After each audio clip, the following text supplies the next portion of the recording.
counsel. I don't tell people what to do, because we all have the answers within us. The only thing is that sometimes we need someone to ask the right questions to be able to find the right answers that's within us. And that comes from fear. And fear can be a horrible, horrible thing. Well, it is a horrible, horrible thing. Because what fear does, it takes away that passion. What fear does, it takes away our dreams in a lot of cases. Fear takes away almost everything that could make us who we were created to be. That writer, even if it's that dreamer, that composer, that preacher, that songwriter, that poet, that teacher, that doctor, that lawyer, whatever it is that when we were little kids we wanted to be. A lot of times, I remember my son saying he wanted to be a rocket scientist, and you know that as kids we say that we want to be these awesome things when we were small.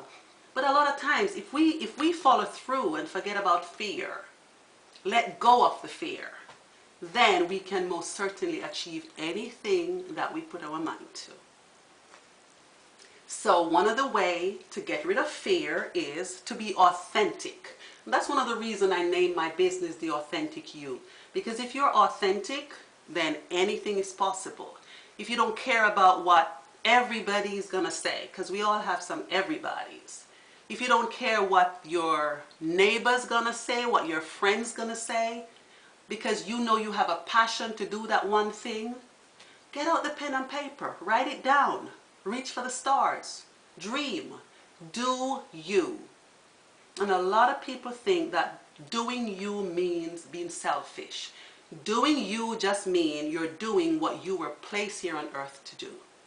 One thing I need to remind you though is that doing you don't mean being selfish. Doing you meaning putting God first, and everything else will fall into place.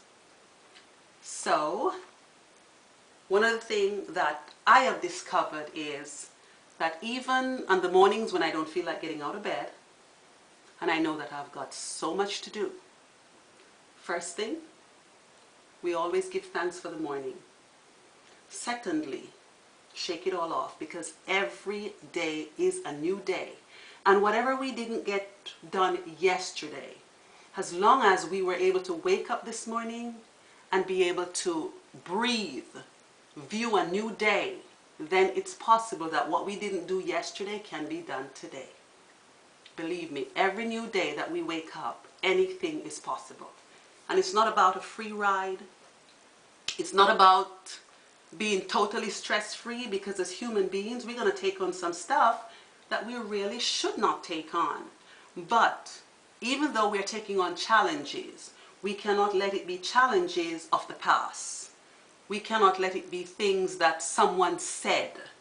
We cannot let it be something from the past that someone didn't do. It has to be us taking advantage, taking control of our own life, of this wonderful, beautiful, totally awesome life that God gave us, to be who we were totally and awesomely created to be. And a lot of times it's a struggle. A lot of times we sidetrack. You know we wanted to be a teacher, but somebody else had to go to college before we could, or the money wasn't there, or somebody told you you couldn't. There's always some obstacles. But if we hold true to who we are, I know 70-something years old, 90-something years old folks who are back in school. We can do it. It can be done. And the most we got to do, let go of fear, let go of the past, and just step up and say, you know what? I can do this. I am who God created me to be. And I might be down right now. I might be out of a job right now. But you know the funny thing, and I learned this, that I kind of learned this the hard way. Every single human being have multiple streams of income. We can all do something else that we never thought we could do. We can all cook something. We can all bake something. We can all counsel somebody. We can all coach somebody. And while some means that you might have to go back to school to get it done, there are some things that is just a natural thing for you to do. It's like a child waking up and know that he could play the piano even without ever having any formal training.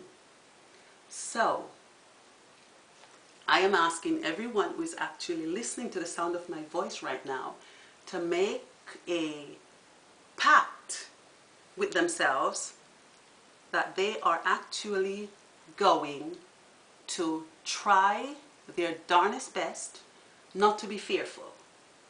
To get up tomorrow morning and say, you know what, this is a new day and I am going to start today. I'm going to forget, as Kirk Franklin said, imagine me, I'm going to forget what my daddy said. I'm going to forget what my mother said.